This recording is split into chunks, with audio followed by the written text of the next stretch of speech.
Hello, everyone. Good evening to those joining us. Great to see all your faces. As you come online, please give us a wave if you can see my hand here. Hello. Hi, everyone. Great to see so many of the avid reader crowd and some fantastic other writers in the Zoom this evening as well. Okay, I just started meeting more people. We get underway in just a moment, just while everyone comes into the room. We've got quite a crowd this evening, which is fantastic to see everyone cheering on the support for a debut author. Get underway just a moment. Cass, if you're okay to take the reins and just admit some of the crowd. Just admitted somebody? Get us underway. That way we can spend the most time possible with Danuka and Cass for this evening. So to begin this evening's event, I would like to acknowledge the traditional custodians on the lands that I'm coming from to you, which is in Meanjin or Brisbane, the Yagara and Turrbal people, and I wish to honour and respect all elders past and present, and acknowledge that this continues to be and will always be Aboriginal land, a place of storytelling and community and creativity. So thank you all, and I just ask for you to take a moment to acknowledge the lands that you're coming from as well. So fantastic to be here for this exciting launch, although probably one of many, for the Torrent by Dinuka McKenzie. There you go. Oh. It's just is a book really launched though if it hasn't been launched by avid reader? Isn't that true? Wonderful. So just some brief housekeeping for everyone for the Zoom this evening. We'll place you and continue to keep everyone on mute just to ensure and minimize any disruptions. Although you're very welcome to place your comments and any questions in the chat as we go along. We will have about 45 minutes dedicated to Q&A, or as Cass has called it, the interrogation for Danuka this evening. And as part of that, the final 10 to 15 minutes we'll reserve for your questions as well as the audience. We like to get you involved and participate as much as possible. So welcome your comments along the way. And of course, if you haven't ordered your copy of the Torrent yet, we do encourage you to please, I'll be placing the link to where you can purchase a copy of the Torrent. And yes, so avid reader in West End. So please feel free to pop in there in store as well. There are plenty of copies. So without further ado, I will introduce our in conversation partner, Cass Moriarty. And so Cass is a writing mentor, book critic and a reviewer, as well as, of course, an author. Both of Cass Moriarty's novels are available from Avid, including Parting Words and The Promised Seed, which was listed for awards, including the 2017 Dublin International Literary Award and the Queensland Literary Awards. Her short fiction and creative nonfiction have been published in the Saturday paper. She and one of her favourite activities is to host conversations with other authors, and particularly for avid reader, which Cass has done so many. So thank you, Cass. So apparently Cass likes to do this because she can learn all the author's writing secrets. So I'm looking forward to these secrets being revealed in this evening's conversation. Over to you, Cass. Thank you, Bianca, so much. And sorry if I looked a bit weird before. I had a moment of panic because my screen disappeared and I could hear you, but I couldn't see you. So, but I've fixed it. Technical problems. Good evening, everybody, and welcome to another Avid Reader online Zoom event, bringing together, as always, readers, writers, and the literary community. Online events and social media have been keeping authors, publishers, and booksellers thriving throughout this pandemic. So if you enjoy tonight's event, please spread the word, buy a book, follow our authors on social media, and help support the writing community. The traditional owners of this country have been celebrating storytelling for thousands of years, just as we're doing tonight, and I recognise and honour all elders and their continuing connection to the land wherever you may be on country in Australia. I'm absolutely thrilled tonight to officially welcome a new debut female crime writer onto the Australian literary scene. Despite The Torrent being her first published book, Dinuka McKenzie has quickly become an integral part of the writing culture with her generosity and her support for other writers. Danuka is a self-confessed book addict, aren't we all? She works in the environmental sector and she volunteers as part of the team behind the Writers Unleashed Festival. Somewhere in there, she also has a time for a husband and 2 children. Her unpublished manuscript, Taken, was longlisted for the 2020 Rochelle Prize, and then in a flurry of awards news, The Torrent won the 2020 HarperCollins Banjo Prize. The Torrent is a highly original police procedural featuring a pregnant cop who must solve her cases before her baby arrives. The story features a combination of family dynamics, gritty crime, compelling characters, a dual timeline, and an immersive setting. Welcome, Danuka McKenzie. Wow, thank you so much, Cass, for that introduction. Far out. How do I compete with that? Thank you so much, Festival, for Avid, for having me. This is so cool. I wish I could be there in person, but you know, in the absence of that, this is the next best thing, and I just love that we can do this. And I do also want to acknowledge the lands from which I'm coming from today, which is the lands of the Darwin people, and I want to pay my respects to elders past, present, and emerging, and extend that respect to all First Nations viewers and elders from all the lands from which we're viewing today. So thank you so much, Cass, for agreeing to do this with me You're today. welcome. I'm so excited to be interviewing you. I'm just, and as Bianca said, one of many launches, but you know, is a book really launched unless it's been launched by Avid Reader? I don't think so. So we'll just take this as the official launch. So Danuka, you've not only just had your first book published, but it's been accompanied by all of this fanfare of winning a major award. Do you have all the feelings right now? Yes, I think there was that period when the announcement was made. That was, I think, the most feelings. I think, you know, and those 2 weeks, I think, God, it's like, I think I actually remember sort of Kate Mildenhall talk about her process where it was sort of getting all the accolades in like a period of like a week, and it was just too much. It was just so overwhelming just to have that many kind of messages and all this kind of social media. And so it was like, oh my God, it was just, you know, when it's spread out over 2 years, it's okay. But just getting that over, like, I don't know. It's a good problem to have, though. Oh, it's an amazing problem to have. Yes, no, I'm not complaining. I'm not going to, it sounds like I'm complaining. I'm not complaining. No, so yes, absolutely. It was all the feels. And I think the last 2 weeks in particular have been, again, amazing. Just the response, and just people have been so incredibly generous with their kind of feedback and their comments sort of in social media and again, and messages to me. So yeah, no, it's been brilliant. Yeah. Great. Well, let's continue on that wave. Okay. Let's talk about the book. So your protagonist, Kate Miles, is, I would categorize her as persistent, capable, and principled, very principled. Tell us where she is at the beginning of your story with her family and with her career. Yeah, so basically when we meet Kate, she's essentially in her last week of work before going on maternity leave. So she's very heavily pregnant. She's also the mother of a young family. So she's got a 4-year-old boy and she's got her husband at home. And I guess where she is I guess she's basically a person who has, you know, worked very hard for her career and established a career. So she's holds, I guess, a senior position in that station, in that police station that she works at. And she's, I guess, you know, she is the opposite, I guess, of all the entrenched, you know, crime fiction tropes, which is very much, you know, obviously a single detective, you know, childless and usually flawed relationship, broken relationship, all that kind of stuff. So I guess with Kate, she's very much a person, I guess it's that role reversal as well, where she's the primary breadwinner and her husband is the, I guess, primary caregiver at home as a stay-at-home dad.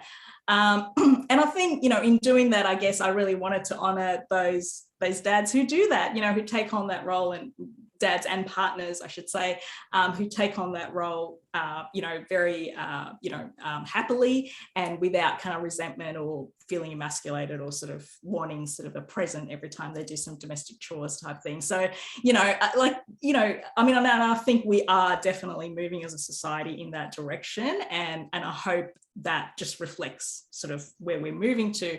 But I'm very lucky to have that in my life in terms of, sort of my husband. And so I wanted that experience kind of reflected, and I wanted the experience of, just as you said, so like a competent woman just being competent on the page. Yeah, and there's a lot of talk around the Torrent, and that is one of the issues I think that people seem to be really drawn to, is how you presented Kate, with the very realistic depiction of that extreme physical tiredness of late pregnancy, which everyone who's ever been pregnant will relate to. And also, as you said, because she's so different from that usual jaded cop with a drinking problem. Yeah. So I guess you've used your own experiences, as you've said. You wanted to honour competent women and equally men who pitch in and help domestically. What other resources did you access to ensure that she was a believable police officer? Because you're not a police officer as well, are you, Danuka? That's like not in your spare time. Well, actually, no. So no, I'm definitely not a police officer. But so there are many police officers in my family. So my husband is an ex-cop, and his dad is an ex-cop, cop as well. And my neighbour is a police officer, and we also have a family friend, a very good family friend, who was a policeman for a very long time, and then became a criminal barrister, and he's currently a practicing criminal barrister in New South Wales. So certainly the police side of it, I was very lucky. Just purely on the research side, I was very lucky to have him as a resource, where he essentially reviewed the manuscript for me, and he kind of went through all those kind of nitty-gritty stuff of sort of, just the offence names and the police, their sort of their titles, and all those kind of things he went through with me, which is amazing. Like, he gave his time very generously. But in terms of, I guess, sort of doing a detective sort of fiction kind of story, I guess for me, that is kind of my comfort read. I mean, I love crime fiction, but in particular detective fiction.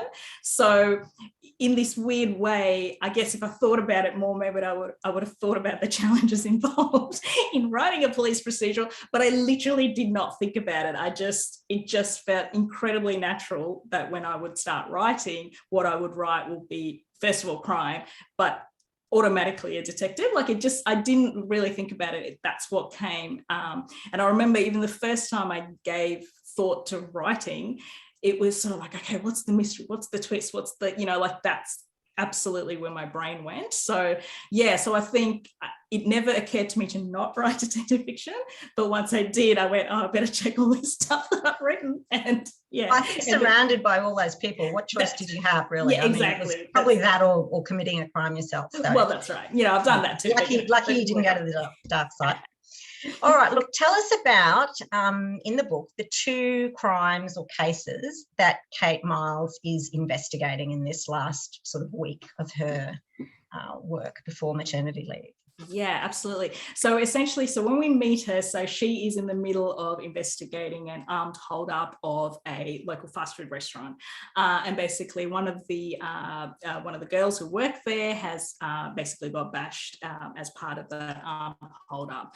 And so when we meet her, we also kind of meet her team. So she is basically kind of part of her team is I guess her second in command, who's essentially going to be taking over her role when she goes on maternity leave. So there's a bit of, I guess, they're still kind of feeling each other out and working where they kind of fit and learning to trust each other.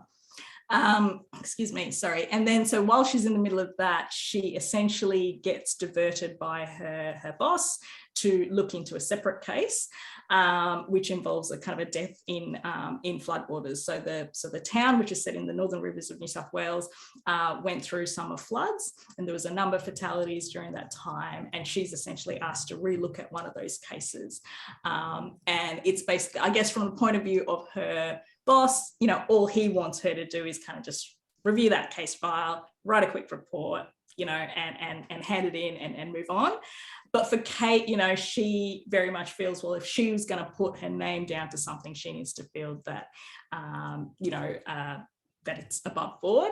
And she, there's an interesting relationship between her and her boss. And, there's kind of, I guess her being a person of color, there's a lot of, I guess, internal politics and sort of diversity play with her, with her heritage. So therefore she's very wary of sort of when she's asked to do these kind of things.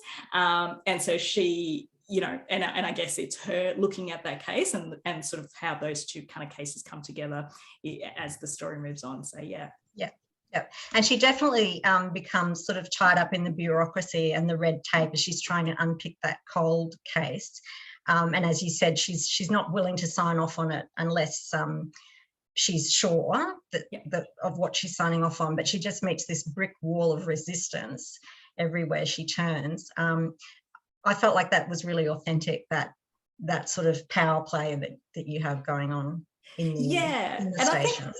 And I think, because the police force is essentially, I guess, the public service, and you have those layers of bureaucracy. And I've worked the public service, for the first half of my career, and you have those characters and those kind of, power plays and those various kind of, and I guess also, I think, one of the key things about the police force is that sort of strong sense of loyalty, that there is to the structure and to the team and to the police structure. So, I think that comes into it as well, because whilst Kate goes against certain people and she meets certain resistance, there's also, within the police force, she feels she has to navigate her way through that rather than necessarily call it out in a big way, because that's kind of part of that loyalty and things that she has absorbed and internalized, during her career. And so she is very much part of the system as well. And she kind of works her way through that in a way that will, sort of meet her kind of objectives the best type thing, and also maintains her own career type thing. So but again, as you said, I think that's quite realistic, because it is how people navigate their workplaces. There are people in your workplace who you don't necessarily agree with, but you've got to work with them, and that's just the way it is, certainly in the public service, let's say in any workplace. So so I just wanted to have that as part of kind of her work life. I think you really nailed it. I mean, I'm not a cop either, obviously, but it feels very authentic to me, so well done on that. The setting also, you mentioned the setting and the inspiration for that. I mean, I think again the setting is just, as I said at the beginning, very immersive. Was there a particular flood incident that sort of sparked the setting for this novel? Yeah, so the floods, I guess, the floods that I always kind of come back to are the sort of the 2010-11 floods in southeast Queensland, northern New South Wales, and in particular, so the Brisbane River floods. And I think I still remember those kind of images in the news, and they really stuck with me. And I didn't start writing. I mean, that was, back in 2010-11, and I did not start writing then. But some years later, when I started, that image absolutely came back to me. And I know since then there's been many floods all over the place, including in Sydney. But that was the place that my brain kind of went to immediately. Yeah, absolutely. And so when I started writing, it automatically went into that location, into that sort of border region between Queensland and New South Wales. And, I very particularly obviously wanted to locate in New South Wales, because obviously even then, like, police procedure, I didn't want to learn sort of Queensland law. So I did want to get the Queensland police involved. I know, I was just like far out, like, well, just an added layer of complexity. So, and then I kind of visited those areas sort of for work in various years, particularly sort of that border region, Tugun, and then I went to sort of Murwillumbah, Condong for a work project. So I had those images in my mind, and I thought, so when I was looking for kind of setting. I went, oh, hang on, the Tweed River floods, and been to that area. Yeah, so perfect. yeah, so that's kind of how it went. But obviously I was very particular. I mean, it is a fictional town. I haven't lived there to any length of time, so I didn't want to locate it in sort of a specific town when I didn't know it to sort of, that level of degree. So I wanted that flexibility of a fictional town. Yeah. Mm-hmm. And you've structured the story over a very limited time frame. From a writing standpoint, what were the benefits or the limitations of that? Yeah, so that very much gave a structure and a time frame to the book. So I could very much, like the dating. So I could, like I knew that, the days and the investigation essentially had to run across. I can't remember now. Is it 5 days, 7 days, whatever it was? But that time period. So that kind of gave me a time frame to work with. So that was really good, and it helped kind of. I mean, it is that kind of conceit of I guess, crime fiction, because, will she have the baby, type thing, because she has to get it done before she has the baby, so that kind of gave it quite a, natural urgency to that book. There was a definite end point there, and she needed to get that work done before. Was there any limitations to having that strict time frame? I wouldn't say the time frame had any limitations, more so the fact that, because I'd made that decision to really center her family as part of the narrative, that created a complication in terms of the writing part, because for a crime fiction narrative, you couldn't just end it when they had come to like a certain clue and whatever, and then just cut to the next day. She had to come home, and she had to be with her children, and she had to, so every kind of day had to kind of be bookended by her interactions with her family, which is how a normal person's work day is, or normal person's day is. You don't finish, turn off your laptop and your day's done. Like, actual parents, have kids, and I think that's what makes it so appealing. Is she goes exactly. home and reads the story to a 4-year-old, and does, as you say, makes dinner and all of those things. Yeah, exactly. Yeah. But I think, but to have that and to still maintain the tension of the actual story, because it is still a crime story. It's not a story. It's not a it's not a family saga in that sense. So it's still a crime story. And so all those scenes still had to move the story forward. And I think that's what I struggled with, and people's feedback sort of allowed me to go, this is where it was sagging, and, where it was sort of, where I would kind of have too much detail, but I had to kind of, take bits out and spread it across the book. So it still had that full experience, but it wasn't sort of in the first 3 chapters or whatever. So you got a sense of her family across the book, rather than, okay, well, this was a family life and now we can move on to the crime. That kind of didn't work. So it's consistent across. Yeah, absolutely. So another device that you've used in a really effective way is the dual timeline. So we have flashbacks. Yes. To the flood scenes. Was that quite difficult to achieve, or was that really a useful piece of scaffolding, that you could hang your story on? Yeah, so I guess so. The original kind of drafts of this book had far more points of view. So and one of the early feedback that I got was, Kate is the most interesting character. Like, I want to spend more time with Kate.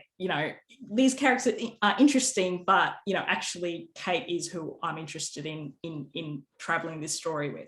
So then when I entirely restructured the book with the majority of it from Kate's point of view, there were certain scenes where essentially, like, she couldn't, like, I still wanted to get out to the reader, but it wouldn't work from her point of view and from her time frame. I wanted that flexibility of someone else's point of view, and also it was like to give the reader a bit of a rest from her as well, to kind of take you back to that time. So initially I had some points of view during sort of the present day, and so that all changed. So once it was all taken into Kate's point of view, all the remaining things were actually remained as past ones. So it was just kind of actually it was quite easy to kind of work that then. So it was more sort of about cutting It was more about, I had a number of those scenes, and I think even right to the end, there was one scene that, from Emma's point of view, that my editor was like, my publisher rather was like, well, do we really need it? Is it moving? It's a, you know, it's a good piece of writing, but do we need it? Is it moving the story? I'm like, oh, okay, fine. So that was taken out. So it was more, because so there was a lot of killing your darlings with this. I mean, God, they're all in separate. I have a folder, or rather a document called alternate chapters. And they all live there. They all live there. Parallel universe of the Torrent. I know, that's like, it's very a long document anyway, but so they all still live there in complete chapters, of the chapters I cut, or even instances where I really liked a paragraph, but it just wasn't working, and it just went, and in theory. This is so fascinating, Danuka, for not only for all the writers listening who are all agreeing with you, but I think for readers too, to kind of understand that process that you go through, that it's not just magic, it's a lot of work to try and sort out whose perspective you're telling the story from, and then what limitations that puts on you. And so that's, it's really interesting to hear about all of that. Yeah. And it's also so that idea of like, but none of that writing goes to waste, because it is, you are really telling yourself the story. And because then often all of that stuff that the majority of, feedback they cut out is because it's a chapter where you're telling yourself the story. You're not moving the actual story forward for the reader. So now that you've told yourself the story, you can use that information in actually one-liners and include that, because I remember, I don't know if this is giving away anything. Just thinking spoiler, no spoiler. Don't give it away. No, I don't think it's no. But one of the characters where she's talking, I guess thinking about the age difference between two of their kids. There was a whole, I had written chapters about that family, and I guess their IVF issues and all sorts of things. But now it's just in my head, and I know their backstory. But actually, does the reader need to know it? Is it moving the story forward in any way? Probably not. Exactly. That's exactly right. And so, and the fact that Kate had that thought was essentially that whole 3 chapters or whatever I wrote is now one line in the book. Distilled into one. Exactly. One line. And that's all it needed for the purposes of the reader, so, but it gave me the backstory that I needed to really have a very clear idea of who those characters were in my head in order to kind of progress that story for them. Yeah. I think that's a great explanation of getting to know your characters well enough that you can then just write one line that says, what might have taken you 3 chapters to say.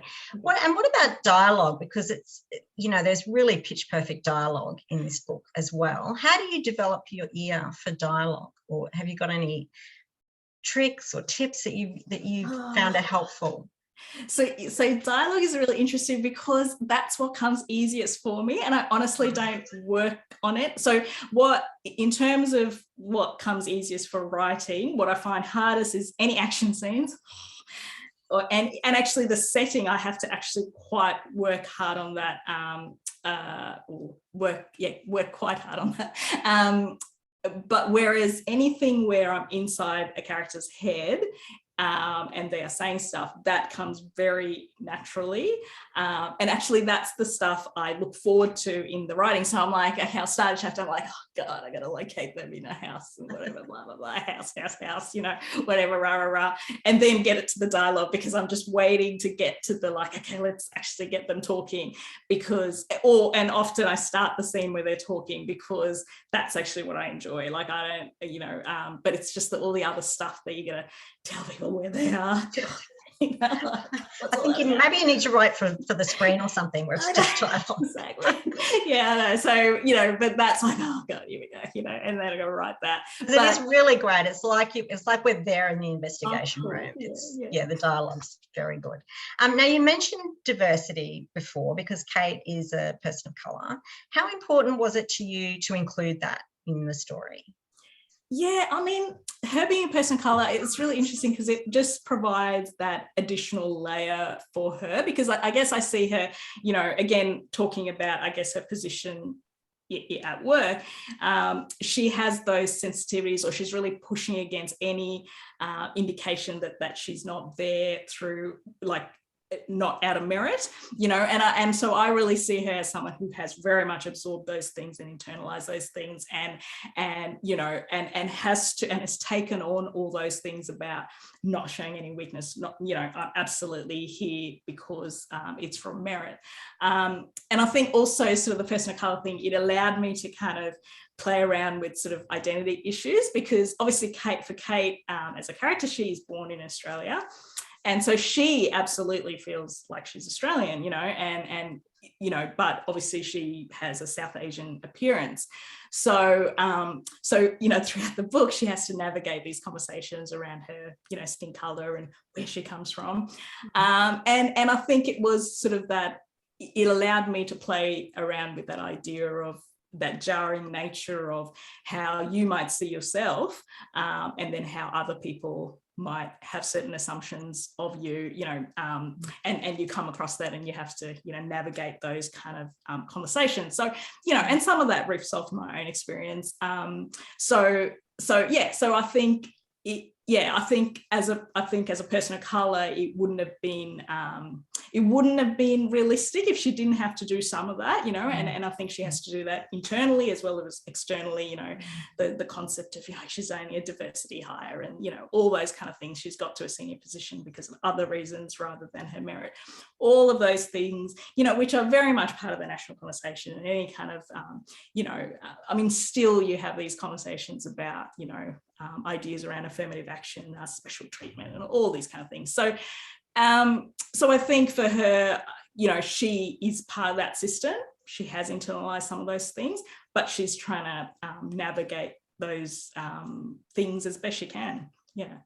Something else I wanted to ask you about, you explore in the novel the sort of double-edged sword of fame that's brought about by tragic circumstances. And I wondered if there was a particular real life case that had piqued your interest in that regard. No, not really, not a specific kind of case, I would say, but I always, you know, one of the things that always kind of gets to me is that idea of, you know, when you're watching the news and you see someone sort of with the cameras in their face and, you know, and there's all, you know, and then all across social media, there'll be judgments about, you know, whatever that person's done.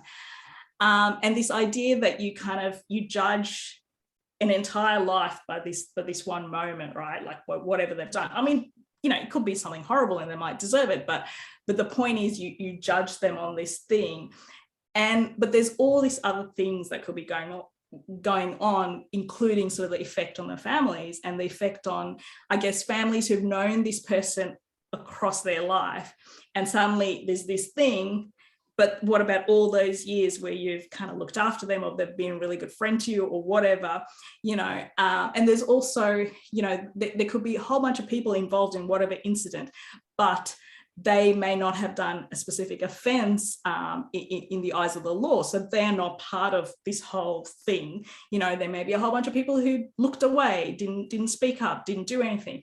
None of that is there, but we just judge this person, right? So that has always really interested me, how we, you know, and this idea of, you know, are we allowed to forgive someone who makes a mistake? You know, because nowadays, particularly in the age of social media, it feels very, you know, it feels almost like you're taking sides if you dare to forgive someone. But then I look at that from the point of, say, my children, like if they grow up and make a mistake, you know, what do I do? You know, and that's on me as well. Like all the people who are involved in my children's life, you know, we had a part to play in that situation. So I'm always,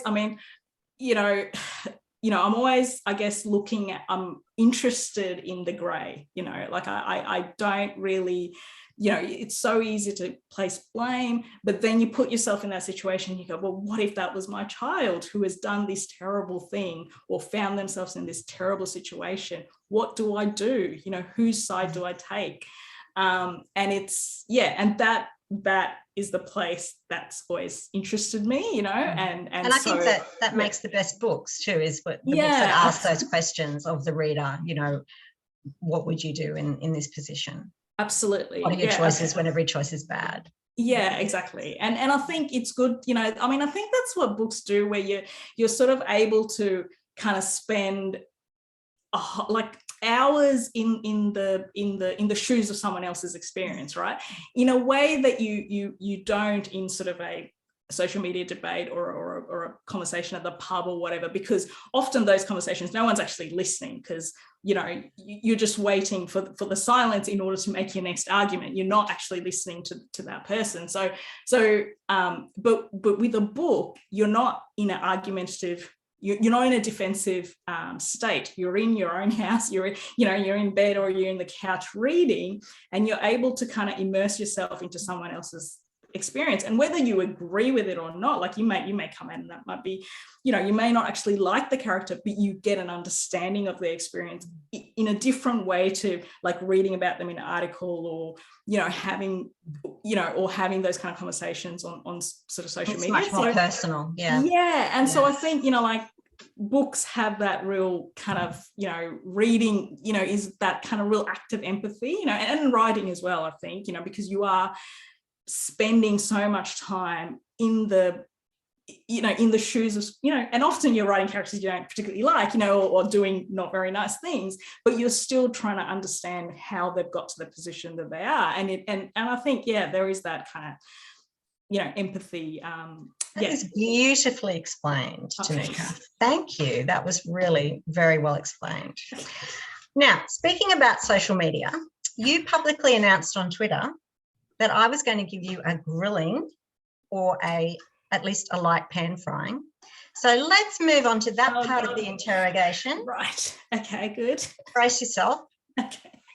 Has your marriage suffered due to your newfound fame? Oh God, no. Not, okay, you can pass. I'm not. No. I thought you were going to say. You know what I thought you were going to say? I thought you were going to say, has your marriage suffered because of the plot line in the book?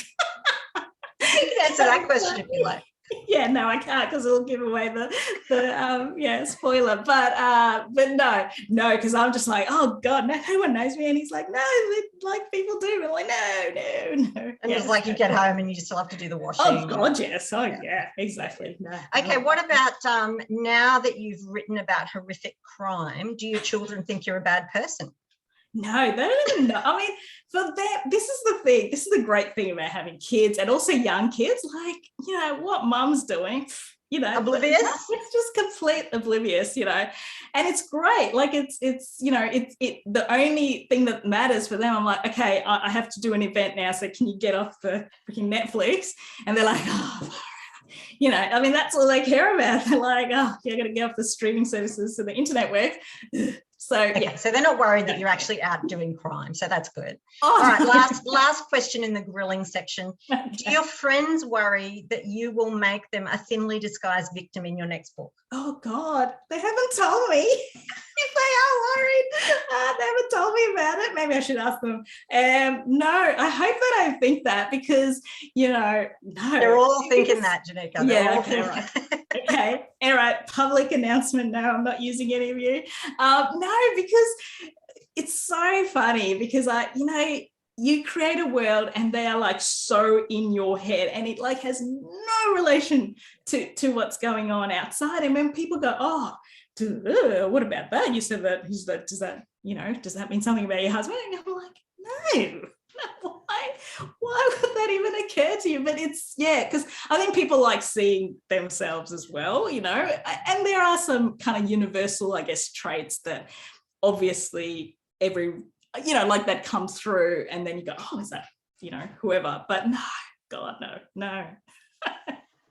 Good to know. You've reassured everybody. Now, Danuka, we met in an online book club. Yes. And of course, it's very well known that what happens in book club stays in book club. Yes. But is it fair to say that involving yourself in deep and sometimes harsh and critical discussions about other people's work made you anxious about your own writing, or did it inspire you to keep trying to improve? Oh, I mean, I think, look, in general, I have that anxiety all the time. And I think the idea of, that deep kind of dive into other people's books, absolutely. It extended, or it deepened those ideas that, oh, am I doing this? Am I, but at the same time, like in that kind of double-edged thing, it also gives you ideas that, oh God, I should really look for that in my own work. And, so it is a double-edged thing. But my anxiety about writing, I guess, it just comes from that idea of like, do I deserve to be here? Because it is something I've taken up out of the freaking blue. I had no ambitions of being a writer. I had no publications to my name. I had no, I had no sort of 10 manuscripts sitting there, which I've learnt my craft on, right? Like I was learning and writing at the same time. So yeah, obviously I have absolutely those feelings of, deep kind of imposter syndrome, absolutely. And then when you meet as does everyone. I know, yeah, exactly. No, exactly right.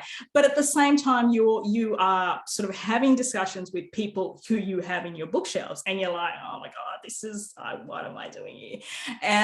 So absolutely, those kind of anxiety things are something that I've learnt to manage, and I think coming to terms with the fact that your work is not perfect, or that sounds silly, but like coming to terms with the imperfect nature of it, and going, you can't be sort of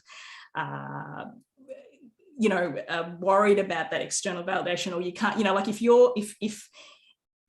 your mental health is based on external validation, essentially, it's never going to work. And whilst, you think, or certainly when I was first writing, I thought, okay, once I get the publishing deal, great, all these feelings will go away because someone in the industry has said it matters. And it did not go away. In fact, it made it worse because now I had to meet their expectations, So yeah, so I think that's just something I have to manage, and depending on the conversation, depending on something I read on Twitter, depending on like an article I read, oh God, am I doing that? So that's just me. Like, I think, I would have. And so sorry, go on. Oh, no, I was just going to say whatever thing, I would have absorbed that anyway. So yeah. Yeah. Okay, so on a scale of 1 to 10, how worried are you that book club are going to do the Torrent as their next victim book? 10. 10, yeah, I thought so. Okay. 10, yeah. I will attend every single book club to make sure you don't know. I wanted to ask you, how did Emma Viskich help with the development of this novel? Yes, so she is absolutely amazing. So for those of you who don't know, Emma does this amazing thing where she offers feedback to emerging writers on Twitter. So she does it every 6 months, so twice a year. And her tweet specifically says, I will give you feedback on 3 chapters, right? And I'm like, cool. And so I put my 3 chapters in, and she, amazingly enough, picked me. And of course, then she proceeds to read the whole manuscript. She's amazing. Like, oh, and she read it twice. Like, so 2 times she did that. So I have absolutely benefited from this incredible generosity. So essentially the draft that I put into the banjo was after my mentorship with Emma, and essentially with her feedback, and she gives you the exact feedback that you want, which is like, this bit's not working, I want to know about more about that character, that point of view is, and that's what you need. She doesn't tell you how to fix it, it's just what's not working, where the pace has dropped, where, and that's exactly what you want to know. And so as a result of her feedback, I did a lot of work up front. So the first probably 5 chapters got a lot of rework.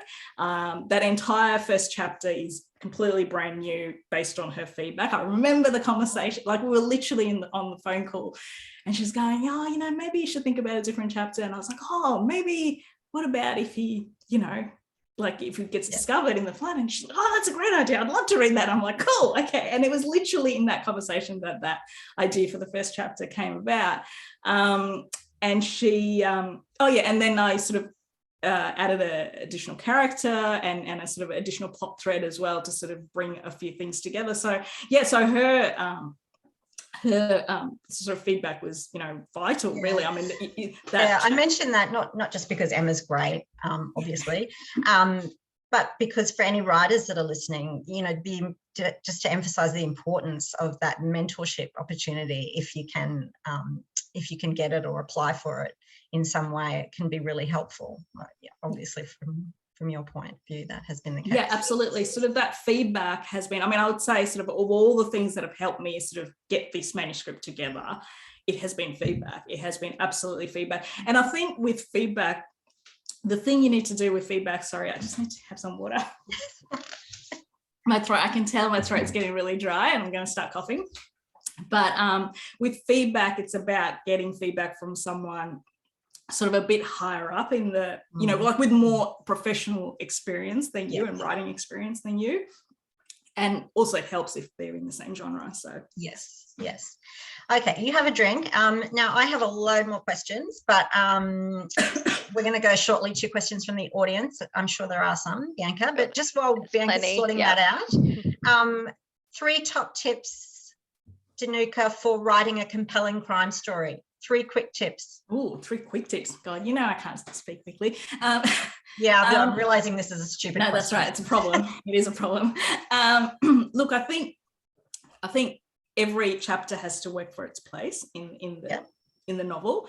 I think working on the sort of the beginnings and endings of chapters, so not the first and last chapter, but the beginnings and endings of each chapter, i.e. you have to kind of, what's that saying? It's arrive late and leave early. Is that right? Yeah, arrive late, leave early. So yeah, you got, like, it's right in the middle of the action straight away. I'm thinking of the third one. I can't think of the third one. Get a mentor. Oh, yeah, no, a third one will be sort of in that first 20 to 50 chapters. And this is something I've stolen straight from Candace Fox. But if you get to the first 50, if you get to the end of the first 50 pages and you don't know, like, who the main character is, what their current situation is, what the setting is, and what the problem is, and what, you know, what's about to happen, then it's, you know, So for commercial kind of crime fiction, by those 50 pages, you need to know what's going on and then what's going to kind of happen. Perfect. That's great. Those are 3 really great tips. Thank you.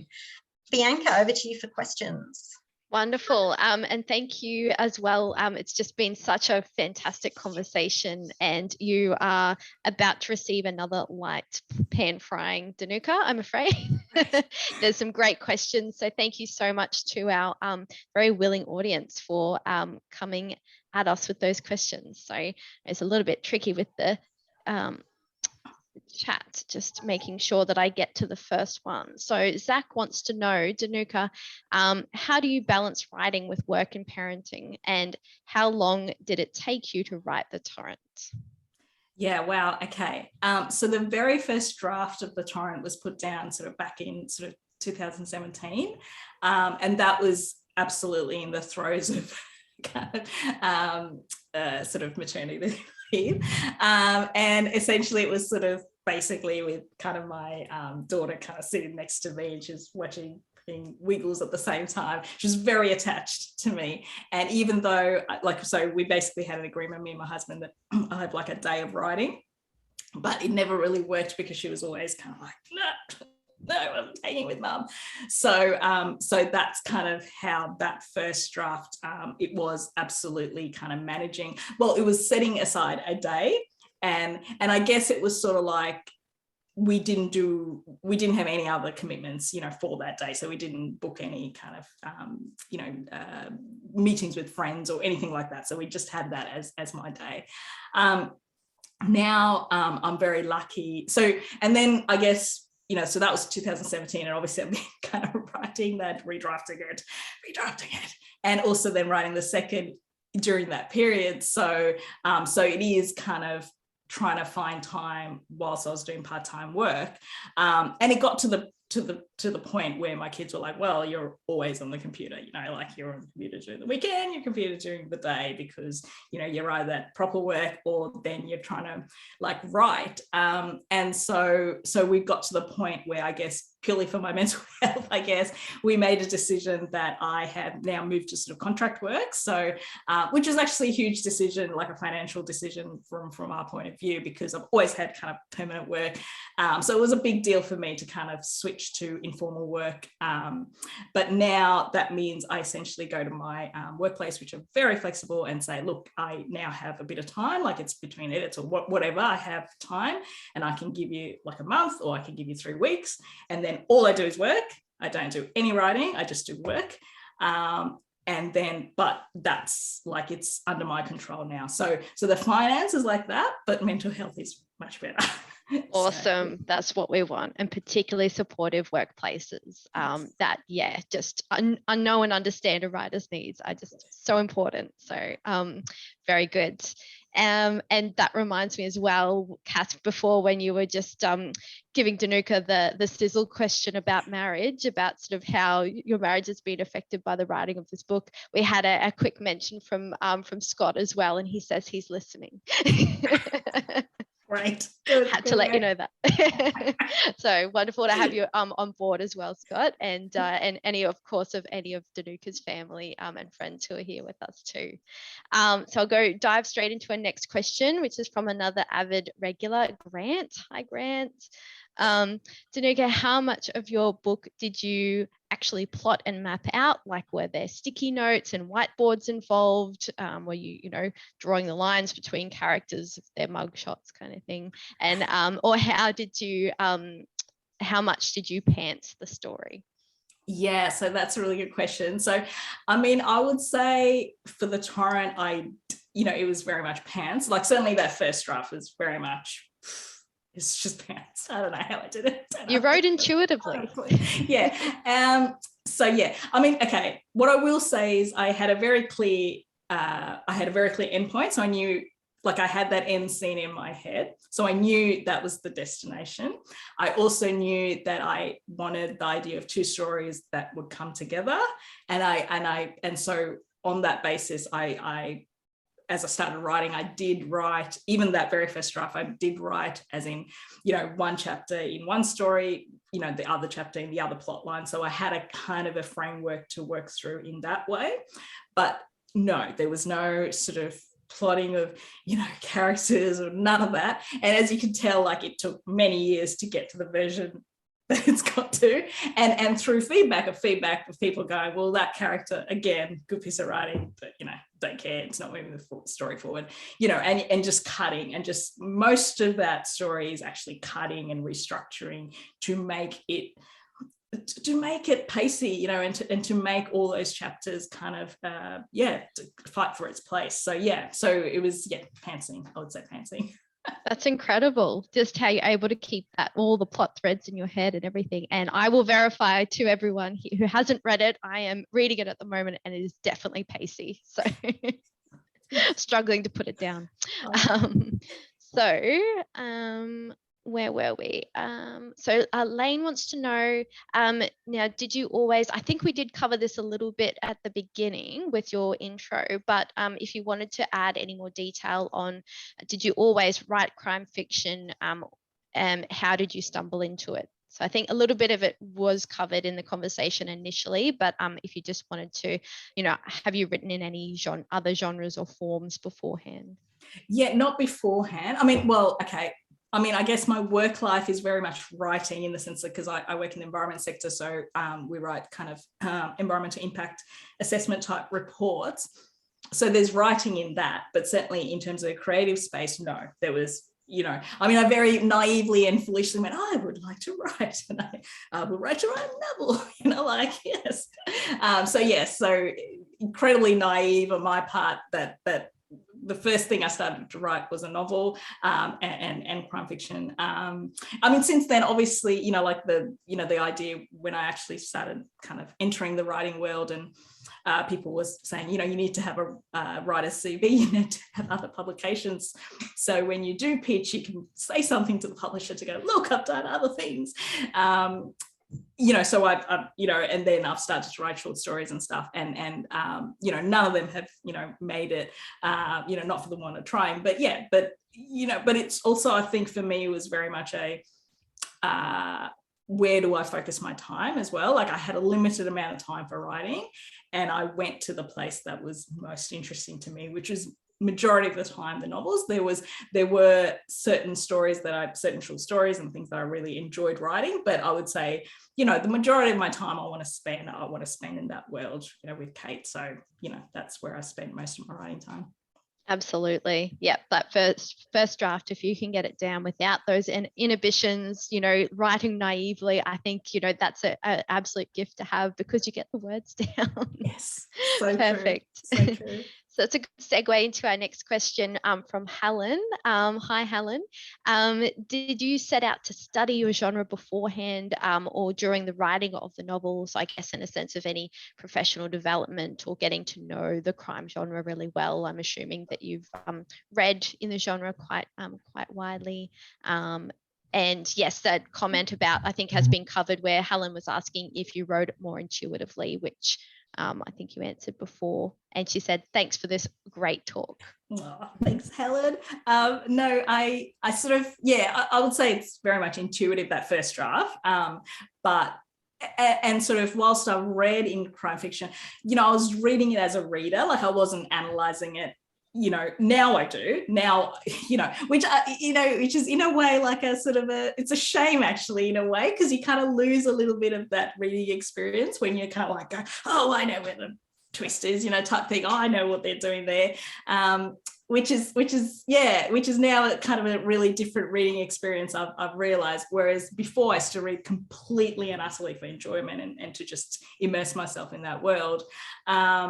So I would say while I read a lot before I started writing, I didn't study it, you know, from the writer's perspective, which is why it took me so many freaking drafts to get this done. Because if I'd actually, you know, like analyze the thing, I would have probably taken me a bit less time. But But I think that is so much for the case as well for many writers who maybe have studied the craft or have university degrees in creative writing or things like that. It's still that drafting and redrafting and rewriting process that comes with the vocation. And I will just do a call out in our final. We've got 4 minutes left, everyone. So I just wanted to invite, if you did have any burning questions, we should be able to. More questions. Cass has more, but yeah, absolutely. Got more up your sleeve. So we do have a few more questions to go, but I just thought I'd mention that just in case. So moving on, we have a question from Alex. Hi, Alex. Thank you so much for joining us. So Alex has asked, you mentioned knowing your characters inside out because of research and writing extra chapters. Did that then make it quicker and easier to keep writing Detective Kate in book 2? Oh, that'll be a good conversation point for the next one as well. Yes, Alex. Hi, Alex. Yes, absolutely. Book 2 sort of spared out of me. It was absolute like joy writing book 2 because it felt like exactly what Alex just said, because you knew the characters. I absolutely knew what I wanted to do with them, and it just flew out until I hit about 30,000, and then I just hit this massive wall, and that was more plot related rather than character related. So that took me, I think, about 3 or 4 months to work out what I wanted to do and how I wanted to move the story forward. So yes, but in terms of the characters, they were absolutely, I mean, they just flew through. Yes. So yeah, and writing those extra chapters, you found that, like you mentioned before, having it in your head for the writer, extremely important. For the reader, not always essential, and those chapters have to really earn their place. So I think those are 3 great tips before that you mentioned that I'll be definitely taking on board. Okay. And just to everyone who hasn't got a copy of the book as well, just mention you do get a little sneak peek at book 2 in the back.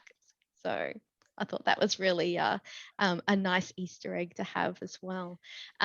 So moving on to our next question.